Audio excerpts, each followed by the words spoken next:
Good morning. It's Dr. Bill Williams on the Influencers Podcast. We're glad to be with you today. It's Wednesday. We are early into April and everything's looking good here.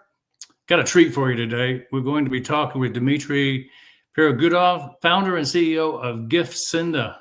This is going to be a very interesting concept for you to understand how you can get personalized gifts curated just for you. I want to bring in our buddy, Dmitry. Welcome to the Influencer Podcast. Thank you, Bill. And you're located in Boston, is that right? Boston area, that is, yes. Yeah, well, welcome to the Influencer Podcast coming from Atlanta down south. We will share our good weather with you whenever you need some up there in Boston. Would love that, and almost any day. Atlanta, Georgia, always good. So let's find out about what's going on and how did you get started in this business? I know you are multi-talented. You've done a lot of things, not just Giftsenda. You're an exec with a lot of success, putting things together in the tech space, e-commerce, marketing. Talk about how you got started in all this business, please. Of course. So I've been living in the U.S. and working in a tech company for a number of years, doing software development and software support. And at some point, I've realized that I wanted to, go beyond that and do something where I can, bring more influence to this stuff that I do. And as part of that, I was just looking for something where I could add value, personally with my skills and. Living overseas, I had a lot of friends overseas. Living in the US, I had a lot of friends overseas that I kept in touch with, and as well as my family. So I was sending flowers and gifts quite regularly to them, and that sort of gotten me to the point where I realized that a lot of this stuff back in the day was like early 2001, 2002. Things weren't really working that well. Particularly in Eastern Europe, where I was sending some of the flowers, and I realized that my family wasn't super happy with stuff that I was sending, so I had no control of that. And I figured, what if I start my own flower business at the time? And I went ahead and started one. And first I was the first customer of one, and then later my friends as well joined and used my service, and eventually that kind of grew to being initially a local, focusing on Ukraine, Russia, Eastern Europe, those markets, and eventually sort of growing into an international flower and gift delivery service. That was e-commerce, and then eventually that sort of slowly shifted towards a corporate customer, and gift baskets were the main gift in that, as well as other corporate gifts that businesses wanted to send. And then, now today it's still in existence. Giftbasketsoverseas.com is that big business that's still around, and I'm still running it. And the Giftsenda is sort of a departure from that into automation around gifting, and that's really how we arrived at Giftsenda. That sounds like a very exciting path that you just took to get to where you are, and we're going to really dig into the automation part as we go through our time today. Everything doesn't always go rosy. I know everything has to have some ups and downs. So tell us one of the things about your business that you learned from a failure so that others can kind of understand some of the pitfalls that they may run into with the e-commerce business. Well, this is not necessarily the e-commerce story specifically, but it's just more of a story of managing people. And I have currently about 120 people that I manage across 2 teams. So getting to that point, I've learned a lot that not so much depends on me specifically, as a lot more depends on the team and how you build the team and who is going to be there. Of course, in the beginning the team was very small, so I had not much experience with building it, and over time that kind of, and the COVID was a big time of growth where team had grown almost 2.5 times in size as demand for e-commerce products has grown as well. So this failure that I wanted to discuss is really letting someone go, and the failure isn't about the fact of actually letting someone go, but actually letting someone go too late. The story is that I've had a person that worked for my company for over 10 years, and I came to rely on that person to such degree that I could not see any flaws in soft skills side of things. And although hard skills were good for the most part, the soft skills were really toxic and affecting other team members. And to what degree, I had no idea. And basically being blind to the situation and sort of imagining this person being really perfect for what this person has done, and feeling that I would never make that decision, and eventually realizing how many people got hurt, and really sitting on that too long, or not knowing it, basically being ignorant of the problem, I think is a big mistake and failure, because failure in a way that it became, environment became toxic around anything this person touched, and this eventually led me to making that decision just a bit late. So that's really more of a management failure, I guess, and not seeing things properly.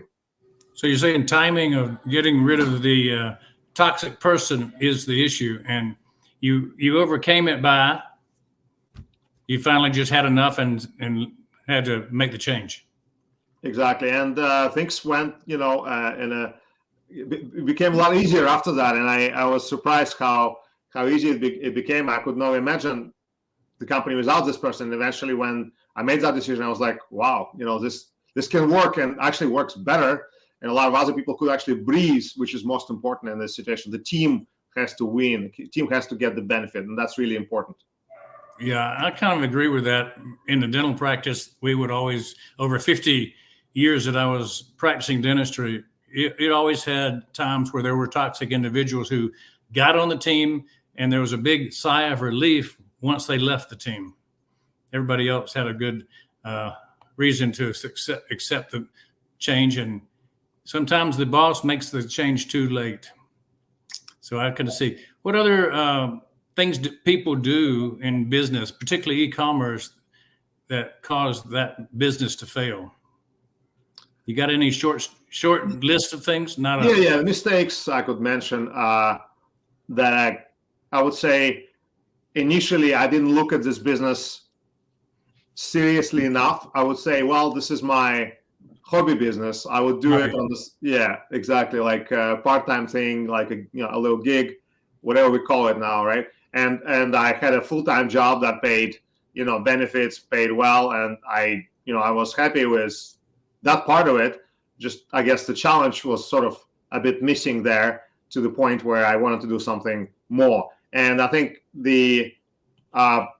when you're a small wheel in a bigger machine, it's sort of easy to get lost, and it takes time to really sort of surface. And I kind of wanted to go faster, I guess. And so my side part of that was like, okay, I was doing it on the side, but I didn't really think of it. Okay, that could really be my job. That could really be my, inspiration for making bigger things and making a lot of other people happy. And I really didn't look at it in that way. I was thinking it's just a hobby. It's just something I do. So I guess not focusing seriously early enough was one big mistake. If I focused back in 2002 on that full time, I only went full time with it like in 2007, I think, or 2008, something around that time. And until then, I was doing it part time. It grew. It had grown pretty well, but I think I can only imagine what I could have done if I went full time. And I also had a business partner who also was doing it part time, so we both were sort of, not so serious about it initially. And I think if we both were serious early on, we could have accomplished more. We just didn't know better, and that's one thing. Another thing is, I guess, being a lot of business owners, and I was there as well. I guess we're looking at this once we go with it and start doing it full time. We think, okay, we're gonna go after a big market. We're gonna just go after this market and capture it, and we're gonna be just huge.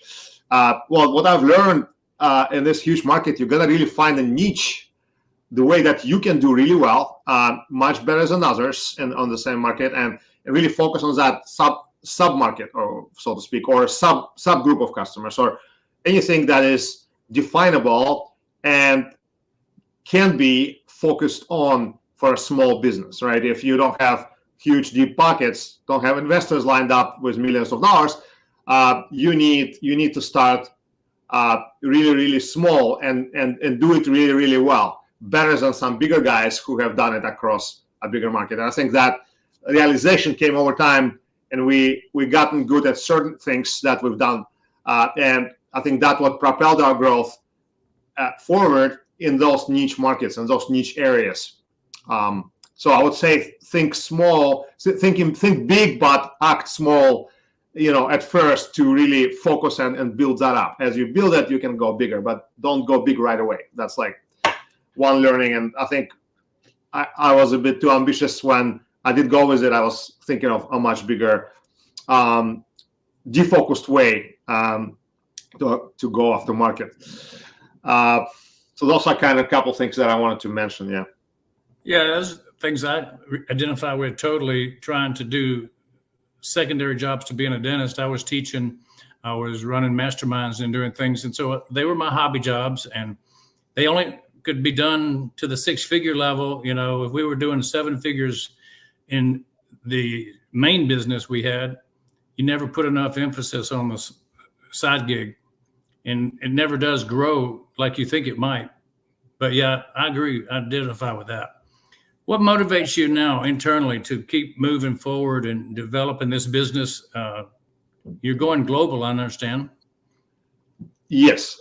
So we are global for a number of years now. This is really one of the reasons people love to do business with us, that they can get one-stop shopping partnership from us, where we can act as a single vendor across the world in most locations worldwide, except a few where we can't do business for legal reasons.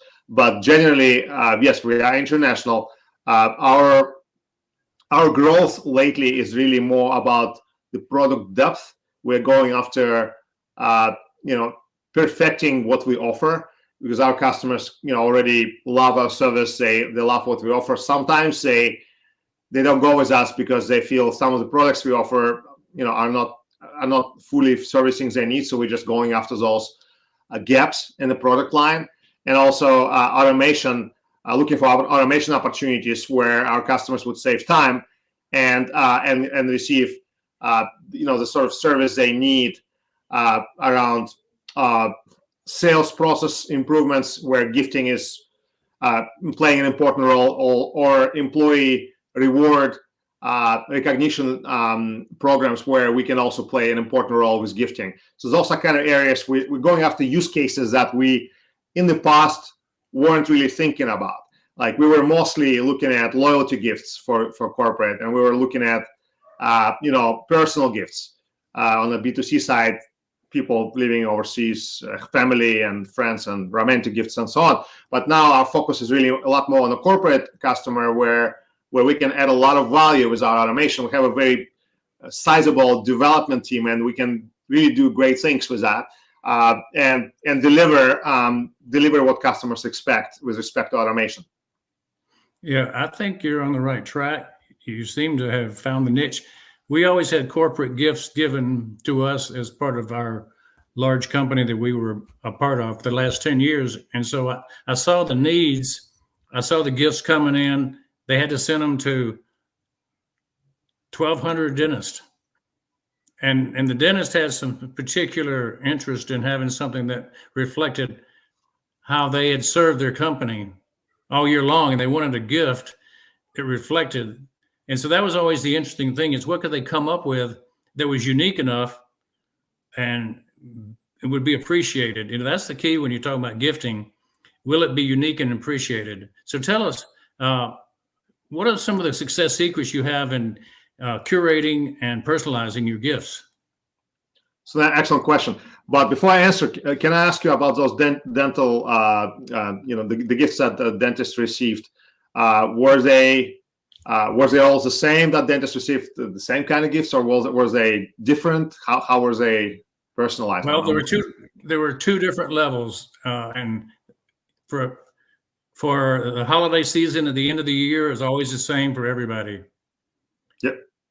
At the executive level, where they were the top 150, and they gave a special gift for the President's Club, that was choice. You had a little catalog, you picked out what you wanted.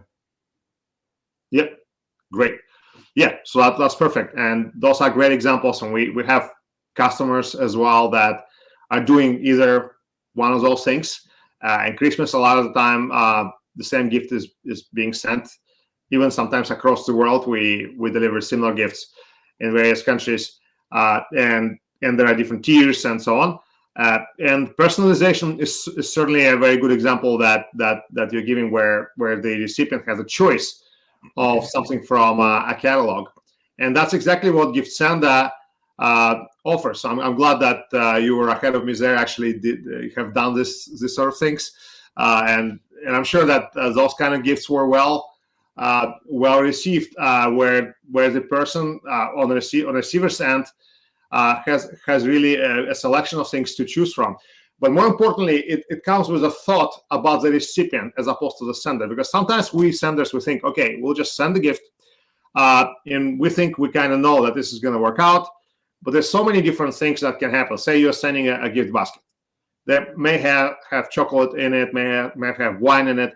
What if person is, say diabetic and cannot have, sweets, right? What if the person is, doesn't drink alcohol, and then that wine will be, wasted or not really appreciated. So in general, that kind of gift that gets sent to a large list without thought of the recipient as much of what they would like.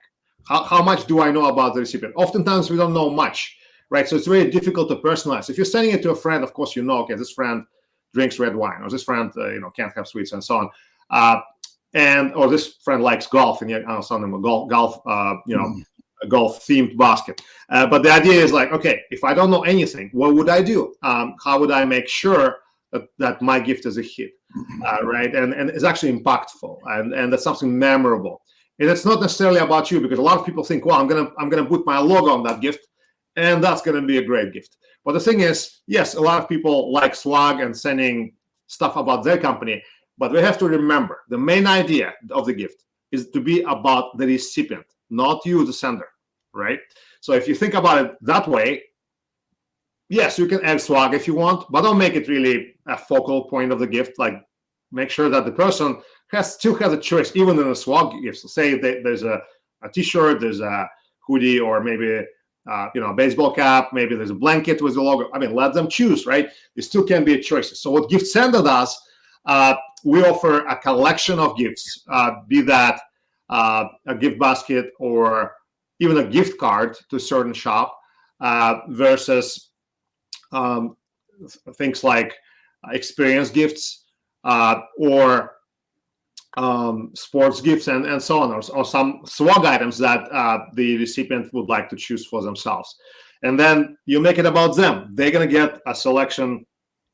Instead of sending the gift blindly to them, you send them first a gift invite using Giftsenda gift invite tool. They receive the email or a text message, and then they click and have an option to either accept the gift that you've picked for them, or maybe a swap to one of the gifts from a catalog. Or you can just send a selection without any particular pick that you made, and then they just choose and pick from a selection of gifts that you've predefined to be in your gift collection. We call them gift collections that you can sort of customize for yourself and make available for your particular recipient. That can be customized across the whole list, or a particular recipient if you have some specific VIPs or group of people that you you want to have a different collections for it, a different price point.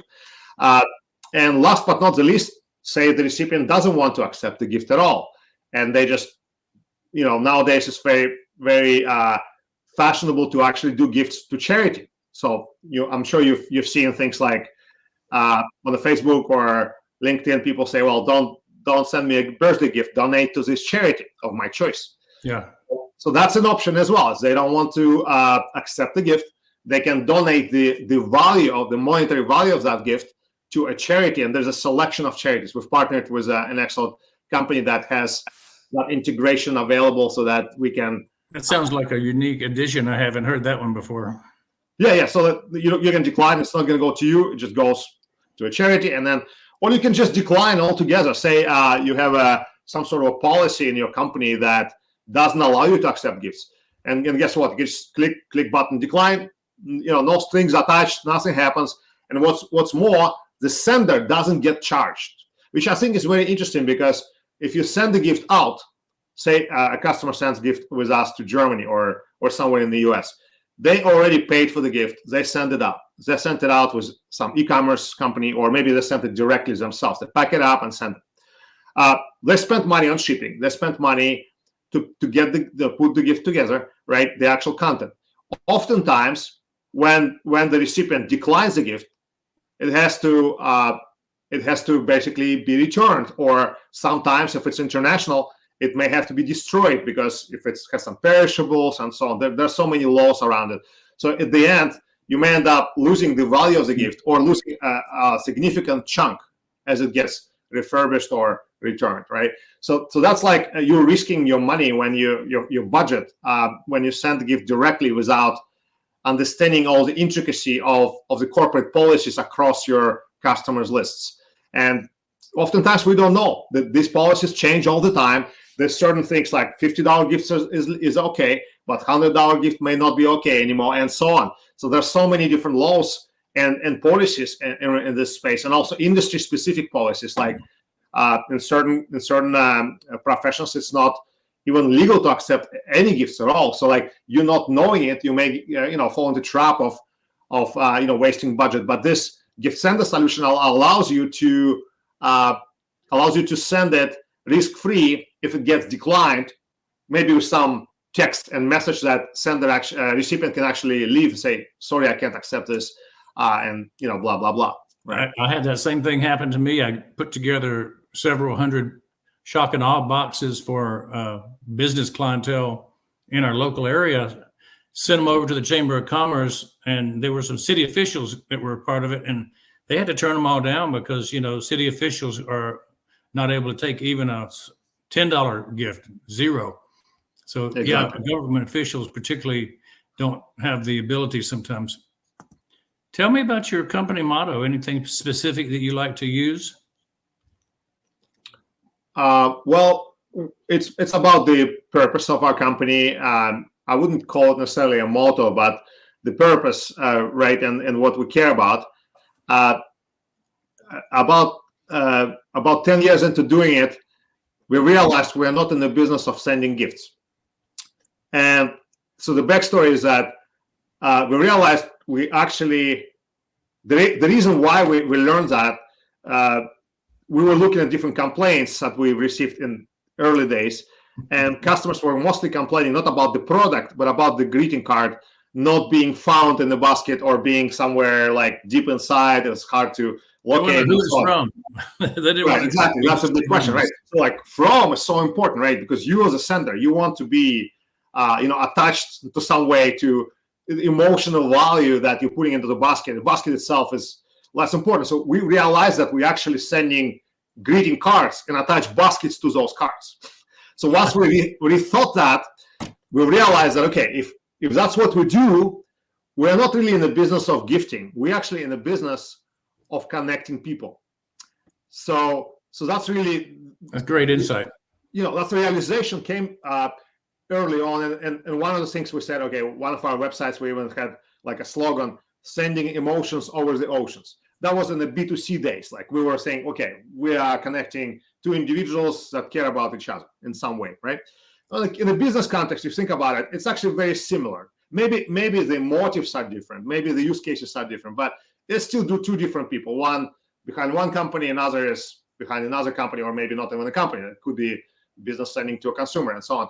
But the idea is that it's still two people, right? And they need to, so it's not B2B, it's not B2C, it's H to H, it's human to human. It's like a fashionable new thing, right? So that's what we realized. And our purpose of connecting people really kind of stand out at that point. And we kind of superpose that onto the business world as well. We believe that people that want to talk to each other, build relationships, be that business or personal, those things matter a lot, and they would be the ones sometimes really breaking those walls.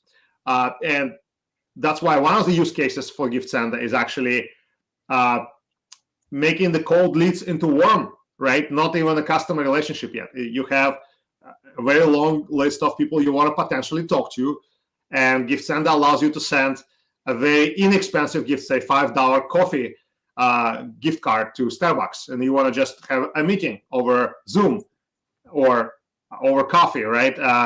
And you're sending a symbolic gift card as a token of that sort of event that was to happen, and you kind of hinting that this is what you want to do. And then some of them will decline. Of course, if it's a very cold list, you're sending to say 10,000 people.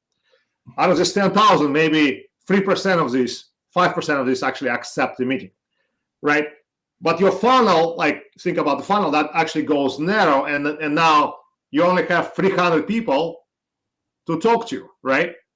And those 300 people that accepted your invite for coffee, they're probably the best people for you to spend time on, right? So if you think about this, and now the relationship gets built not by sending email, of course, and not by making a phone call, and not by sending a gift invite even, but by you actually taking the next step and spending that time, paying attention to what these people have to say, right? And then you have the conversation, you learn about them. Maybe the next time that funnel of 300 people will become your warm leads list, and then the people you want to continue talking to and learning from. Maybe that's a webinar invitation to those people. Maybe that's some sort of invitation to your podcast or things like that. You want to engage them somehow.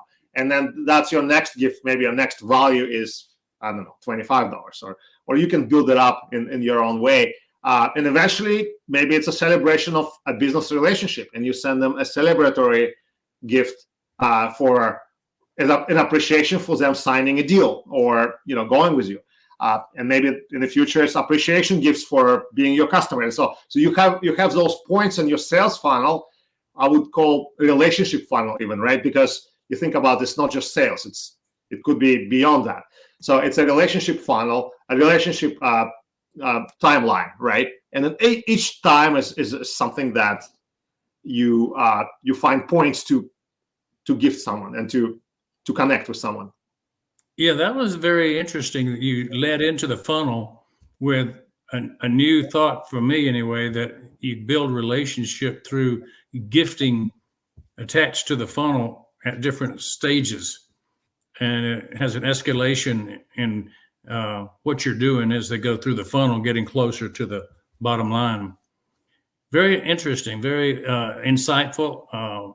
Many people watching right now are going, aha, that was a point. They can use your service in a funnel way many times, not once. I mean, a lot of people think of using a gift as once, but you just introduced a new idea of incrementally and accelerating the amount of people that see it. As they get through the funnel, they get more and more valuable gifts. Tell us about other reasons people would buy from you as opposed to the competition. Of course. Well, Giftsenda from day one has been international because we've built up on our experience with giftbasketsoverseas.com, where we have done this business for over 20 years, actually, now looking back. So, 20 years of experience, with international gifting, with all the intricacy and difficult, and challenges we faced. And so the network that we've built and the partnerships that we've developed around the world allowed us to be very reliable. And today we can get the gift to almost any place on earth within 1 to 3 business days. So you don't have to wait long, and in some places we can do it on the same day. So I think that's pretty impressive, and I believe that experience, passed on to Giftsenda allows Giftsenda customers to experience the same level of deliverability. And deliverability in this business is very important. Making sure that what you send actually gets there is quite important. Tracking, of course, transparency around the platform. You have a dashboard. You watch all your deliveries, move along and throughout their cycle from packing to sending and eventually being delivered. Also, early in the stage, digital delivery. You're sending an email. You want to know that email was received by the recipient, the invitation was accepted or swapped or declined. All of those things are available to you. So I think tracking in your gift journey is quite important. Other things, there are some customers that we have that are a lot more serious about their gifting process, and they need to integrate their gifting activity with their sales activity. So they integrate with CRM such as HubSpot or Salesforce, and that's available in our platform. So if you wanted to see a particular gifting activity in your Salesforce software, you will see how that influenced the next steps. For example, you can build a report eventually after doing some gifting and checking how many people that received the gift actually became a customer along the line, let's say in a year from now or 6 months from now. If you have a long sales cycle, but if you have a short one, sure, you can do in 90 days, 30 days, and just to see, did gifting actually influence your sales process? So you turned your CRM into an ad tracker, just like any other type of expenditure for getting new customers and clients. Gifting is just another billboard, radio spot, TV spot. It's just trackable. Yeah, it's like think about when you use CRM, salespeople they usually log their phone calls or they log their emails that they send to a customer. So that's like a touch point, right? It's a touch point to a customer. The one you gave an example of as well, that could be a marketing activities that goes in a megaphone way across a certain group of people, and that can also go into CRM as well. But I would say gifting for sales is a bit different from gifting for marketing, but both are very valid in the CRM context. Gifting for marketing could be, you build a swag kits for your webinar attendees, or you build swag kits for your conference attendees, and you have conference for a lot of dentists that are joining, and you want them to be connected to your brand, so you build certain swag kits. They can be standard, right? And then as you learn about them, you build relationships, and you can start being a lot more custom with them and start building more customizable sets and so on. So yes, and that's going to go back into your CRM. The same with HRM. Think about employees. Think about a large company that has employees overseas or locally, and you want to have some sort of award system, reward system, or maybe a service award, right? Or some kind of a milestone celebration. You would want your HRM system, which is HR management software, to actually have some sort of information about who received the gift, who accepted it as well, like all those kind of things, right? And that's good for employer loyalty. That's good for building that up. And I think that's another angle that we're going after. Excellent. We had 10-year, 5-year awards that came out, plaques and little crystal structures that were customized with our names. I guess that's something that could easily be done by a company like yours, is connect with a CRM from the company. They identify when the reward is supposed to go out, and you guys create it and send it. Yes, we can do that. This is certainly something we built. Some of our customers actually don't want to deal with swag at all themselves. They just want that completely outsourced. So we could do that, but more importantly, not only that we can build swag, we can also send it and we can store it. Because oftentimes when you build something, you want to sometimes send it over time. Say you have one conference, but not one, but say you have a next year conference, or in a few months you have another group in another country maybe even. So what we can do is we can actually not only build, but store and send. And storage is like an additional service that we charge for, but it's sort of a part of the package. If you want to do swag, you can choose to store with us, and then you don't have to build that every time as a new order. You can just build a much larger order, which is going to be a lot cheaper if you produce a lot of swag at once. Say you produce 10,000 items versus just a couple hundred, and you only need a couple hundred today, but you may need the other 9,800 within next couple years. You actually can save a lot of money by doing it and storing it with a company like ours. Are you using third-party logistics, independent contractors to do that? We have the swag companies that we partner with, correct? As for storage, we have our own relationships in each country where we get to rent a space that we own and manage, right? So that's sort of the concept around that. It's a localized storage. Yeah. Yeah. Go ahead, sorry. Speaking of local, you talked to me earlier about sourcing locally so that you can get things into a place immediately. Talk about crushing a competition by being able to do that, being a local resource. Sure. We actually do not crush competition. We empower our competition because a lot of them are our partners. So in a good way, we do work locally within each country. Our gifts usually do not cross borders. I say usually because there are cases where sometimes we build up some large swag order we may need to send across border ourselves, but that's going to usually be done in a very bulk way, in chunk, and then it's going to be stored locally. But bottom line is, when it gets delivered to recipient, it gets sent from a local warehouse. It gets sent within the country. Say you're sending a gift to Italy, and in Italy there is, we have a local warehouse where we build all kinds of gifts. Would be baskets, flowers, or we have local swag options, corporate gifts, you name it. The same happens in almost every country that we work in. We have either localized partnerships or rented spaces where we ship out of. And sometimes there are several, like in the US, being a large country, we have several locations we would ship out of in different costs. And again, to make it quick and reliable to be delivered within a day or two. So that's really the important part of the model, because if you have your gift crossing the border, sometimes what happens is the recipient is required to pay taxes or duties to accept the gift. And that's unfortunately very, penalizing, shameful situation, right? If you send a gift and they have to pay for it, it doesn't look good, right?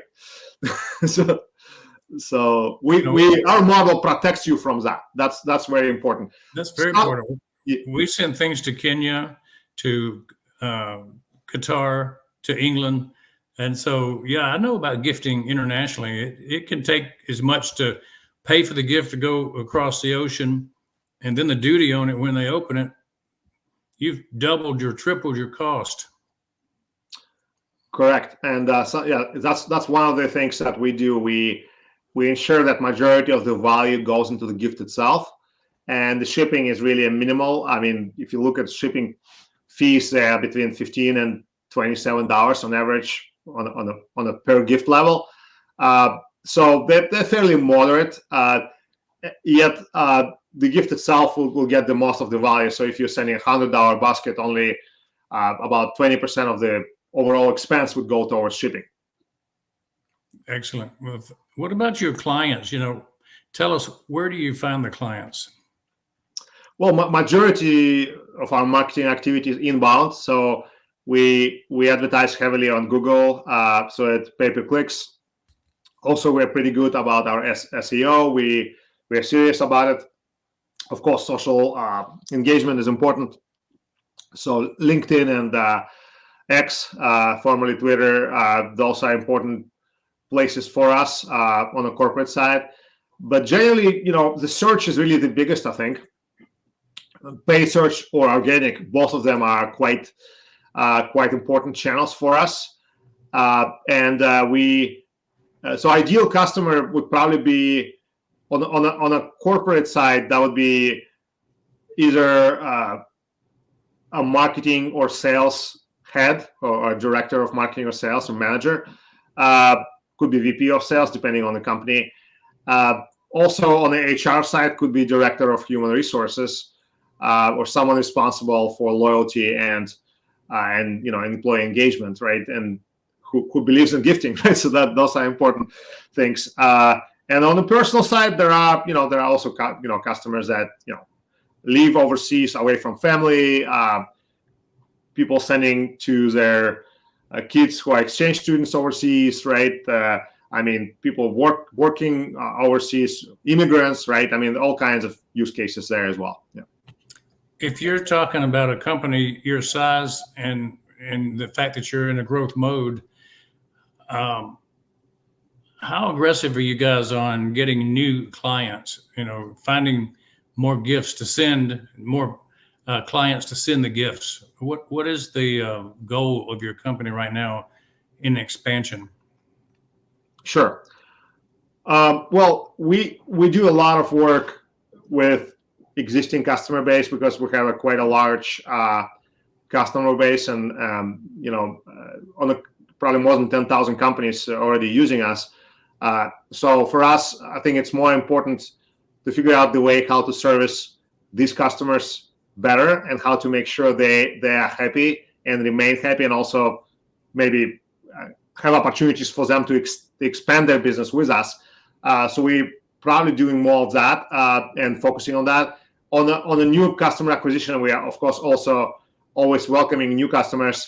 And as far as the ambitions, so we have the big hack, big hairy audacious goal is to touch lives of 10 million people with gifts by 2028, I believe. So we basically need to touch 10 million people by 2028 with our gifts. We are probably 1/3 of the way there. We're not quite close yet, but that's why it's big hack. Should not be easy. So what that means, touching lives, it means, okay, somebody receives the gift, somebody sends a gift, somebody receives an invite to accepting the gift. Those are all touches. So I think we're close to 3 million maybe, or something like that, and we need to be at 10 by 2028. So we got 4 years. It's not easy. It's not going to be easy, but hey, we have a good team, so I think we should be able to do it. So if I have about 8 or 9 million people that would follow my suggestion and they would come over and use your services at some point in the next 4 or 5 years, that would be a good thing for Giftsenda. Amazing. That'll be a deal breaker. Hey, I'm calling you out, all the millions that are watching right now. Go to Giftsenda. We do have a large following, so I hope you'll get some business just from the call. Giftsenda.com. We'll give you your time to give the website out in a minute. That's a plan. Thank you. Talk about AI. How do you integrate it into your daily workflow to enhance your business? Sure. Well, there are a couple things we're doing already. We've developed a greeting card generator that allows the very basic information to be entered about the recipient or your use case or the occasion, and then it builds up a greeting card text for you in any style you want. You can use corporate style. You can have a poem written for you, right? You can basically come up with any kind of, and the length can be respected to what you want to say. And you can just say a couple of words. Okay, give me that kind of card, and it builds it up for you. So just a couple of entries in the form, and you have your card ready. That's like one use case where AI is quite useful, and you can do that across your list if you don't want it to be very custom, or you can do a lot more custom if you want to spend a little bit more time customizing your card options. Other than that is looking at how AI can predict what customers would want. Well, after you build certain number of customer use cases and you have a library of past experiences, we get to analyze that, and our software can suggest and have a very good way of have a very reliable way of suggesting what sort of gifts would be well received. Since our catalog has thousands of gifts, zooming into the ones that will be the most of interest to the recipient and the sender, of course, saving time is quite important. So those kind of tools are being built right now and already partially available. I thought of a question right as you were answering that. How important is it to have a rating by the recipient, maybe by the sender too, about how they like the gift, so that you get immediate feedback, so that it can be plugged into that algorithm for the AI? Sure. So feedback of the recipient partially is actual gift acceptance, right? That's like the best feedback when people vote with their clicks. But then the swapping part is certainly part of the algorithm. So if people are gonna keep swapping a particular gift that's being offered to something else, then okay, maybe that's not the right gift to even have in the catalog, right? But that's like a big question. But figuring out, okay, is that the right gift for this particular person? But if there's a large group of people not selecting that gift, that tells us something. Either it's priced incorrectly, or it's not appealing enough, picture's bad, or maybe it's just not the gift we should have at all. Like for whatever reason, it's not the right gift. There may be many reasons why it's not picked. You have heat maps on your website catalogs, so they know how long they spend looking at them. Of course, that's also available. Yep. Nice, very nice. So what about platforms? Any specific platforms you guys rely on heavily? You mean as far as like building our own business yeah. So the HubSpot is actually quite important for us because we use it ourselves for our own marketing and sales, but also we integrate with it as a vendor. So we also partners with HubSpot.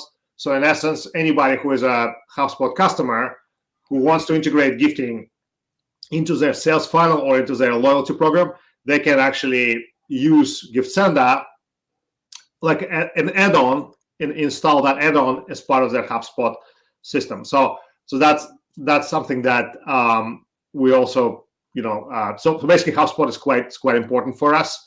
Other than that, there are many customer service. We've built our own customer service system that allows us to kind of do well on the customer service end. Yeah.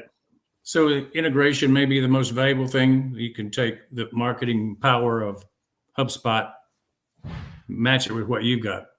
For sure. And I think one big thing that I want to say that in addition to automation, we have a very good human-enabled support. And I think this human-enabled part where the gift consultant will work closely with a customer to really get to the bottom of their needs and understand what they want to accomplish with their project and build relationship. Again, we are in that business, so we need to build relationships ourselves just as well, and for us to really understand what customers want. So our human-enabled automation is really what Giftsenda is, right? People that come along with the platform. I think that's really what makes it work. I like it. Is there anything missing? Like you identify the platform's got great features, but there's something you wish that would be added? Your wish list. Sure. Well, we're working on so far ideation phase, but we think we need to have shops that are branded for various customers of ours. So, for example, say you want to have your own shop of all the gifts we offer. So we can have a branded shop for you. Right now, we have some version of that, but it's not quite where we need it to be. So making that as a separate product where you can basically have your own branded shop on your own website, where your employees or your customers, depending on who it's targeted to, can select various gifts that are either branded with your logo or not, depending on, again, what you want to accomplish.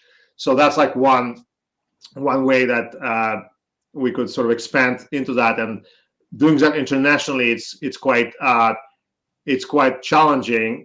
But we are looking at that. Of course, internationalization of the system as well. That's something we would want to look into very soon, because a lot of our customers are also overseas. We have a number of customers in Europe, in Australia. So basically looking at worldwide expansion. Of course, well, we wouldn't probably make a separate English for Australians, but we would at least attempt to go after German market, for example, and look at Spanish translation. Of course, I think those are big markets as well, where a lot of corporate relationships are built with US companies. So that's like where we're going to look at. How does the language barrier affect your business right now? Do you have something that overcomes the barrier, or do you need some help in that area? That's a good question. Well, a lot of sales happen today in a very virtual way.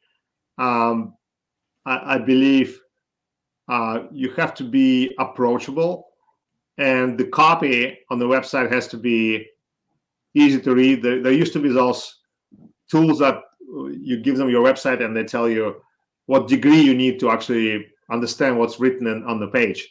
So we want to be at least, we don't want to go beyond bachelor science, because if you go to PhD level copy, then it's probably very hard to understand.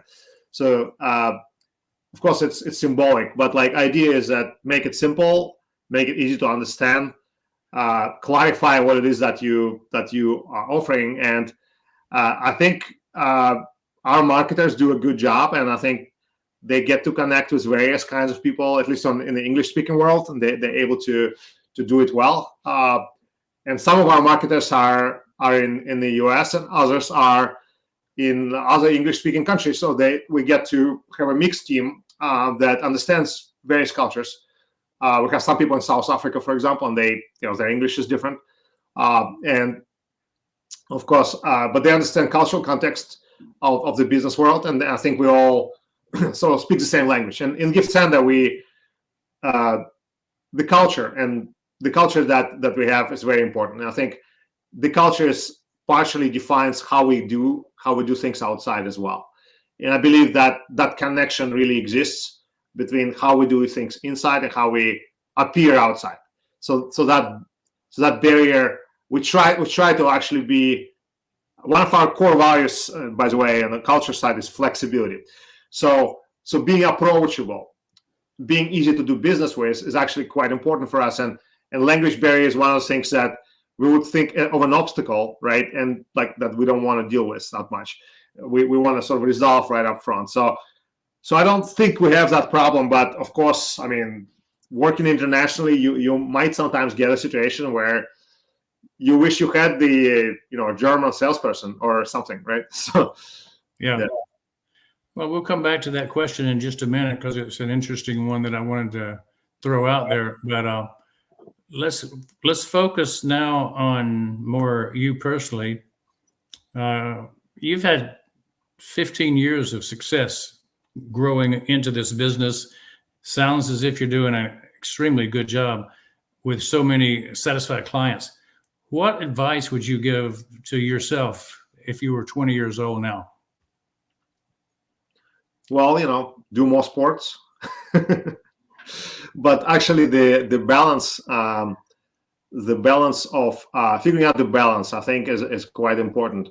I think there were times when I was head down into this work, and I was doing a lot of things myself. In the early days especially, and even when I had employees already, I felt like, oh, this person cannot do this as well as I can, because I've already done it and I have the experience. And I've had it so many times. I've had it with my customer service people, the first customer service people I've hired, that after doing this job myself, I thought, well, okay, this is just going to be a filler. This person is never going to be as good as I am. Like, no, it's never going to happen. And then I'll hire the marketing person, and oh my God, I'm going to give this person keys to PPC account with like millions of dollars of budget to manage. Oh my God, like that's scary. But I'll still have to watch over them. Like, so I would keep hovering a lot. Like I would keep not trusting enough. So I think the trust is really the big focal point of my advice is learn to trust. As the earlier you do that, the better. So I've spent numerous years not trusting or not trusting enough, right?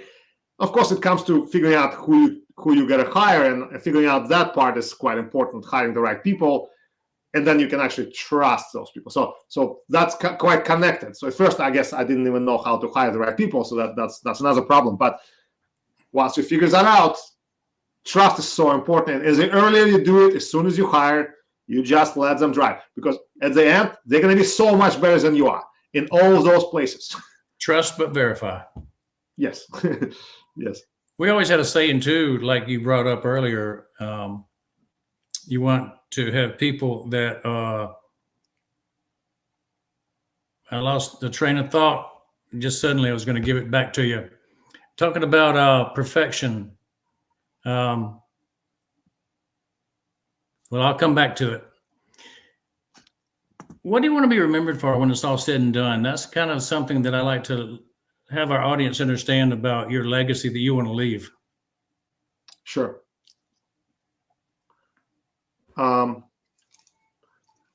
lately in my job, I've realized that I'm acting more and more as a mentor, as more than I am as a CEO or a classical manager. And I always believe that I'm more an entrepreneur and more like an idea person rather than like a typical manager. I do have some skill set and I've developed it. It's just not something natural in me.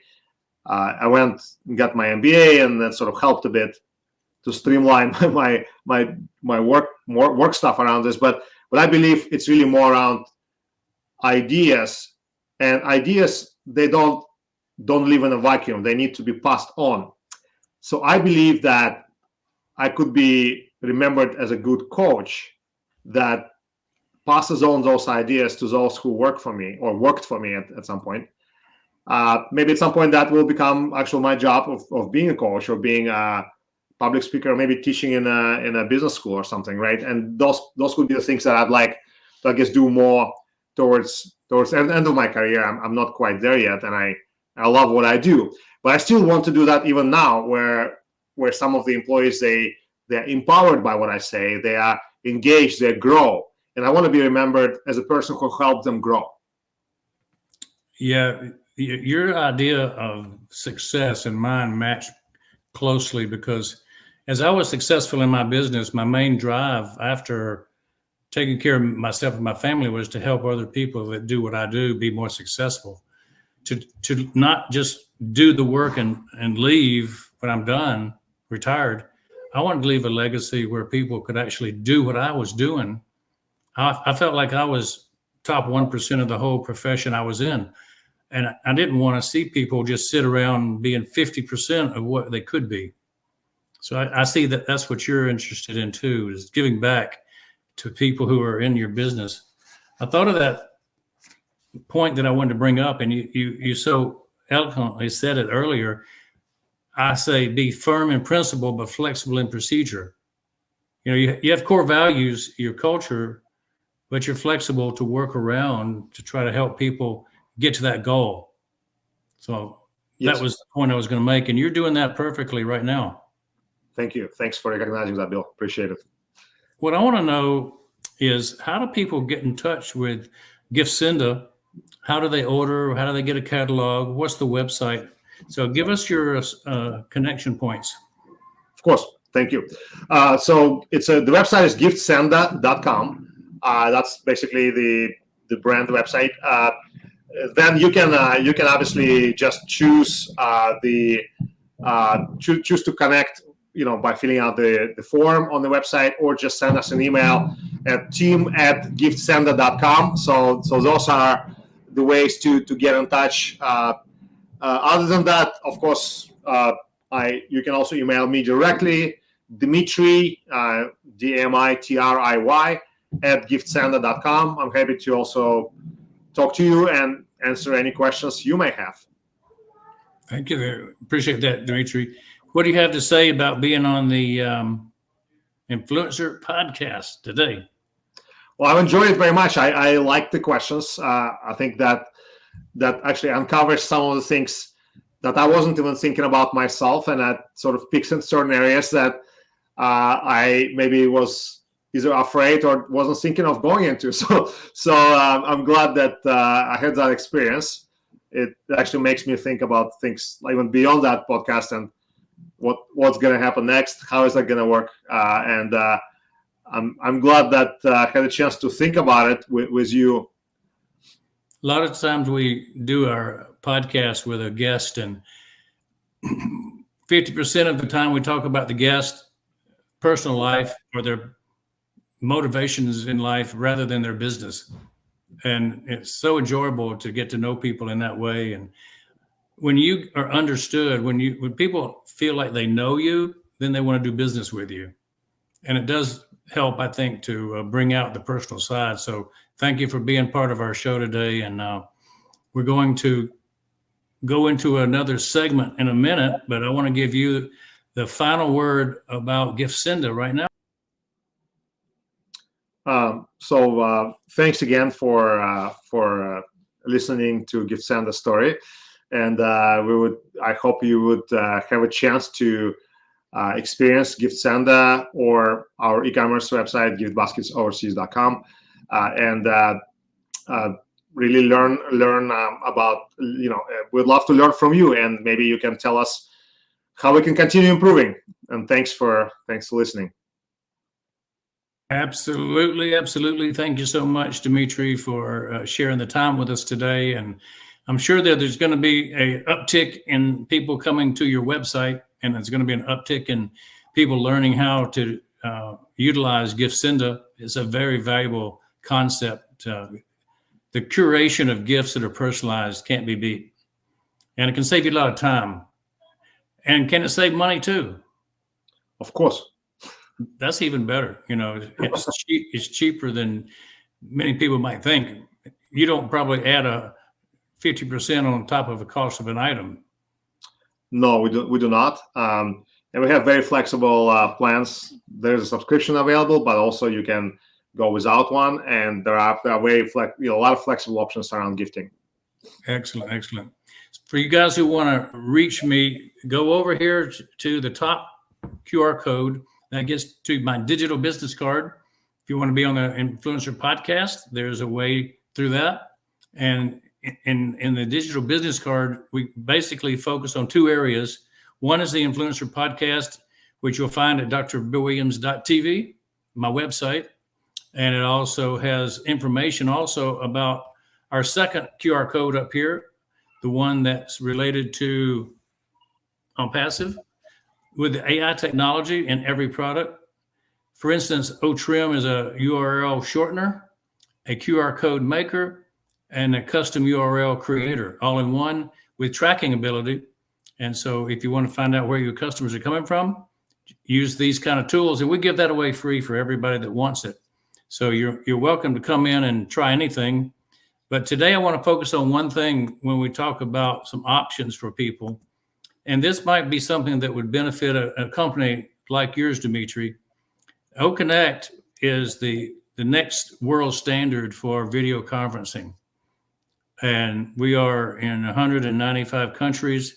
And most of the countries that we're in, we have a language connection to where we'll be able to speak in English and be heard in the other languages. So if you want to speak Russian or Romanian or Hindi or Spanish, you can do that on our software as we have simultaneous translation. And that's being developed and will be available soon. So I want to put that out that we already have the most feature-rich platform there is, and it's getting better every day. So OConnect is available even now for people to do a free trial. So if you want to go, just go to the OTrim OConnect Best, and you're able to check it out. Dmitry, it's been wonderful having you on talking about Giftsenda.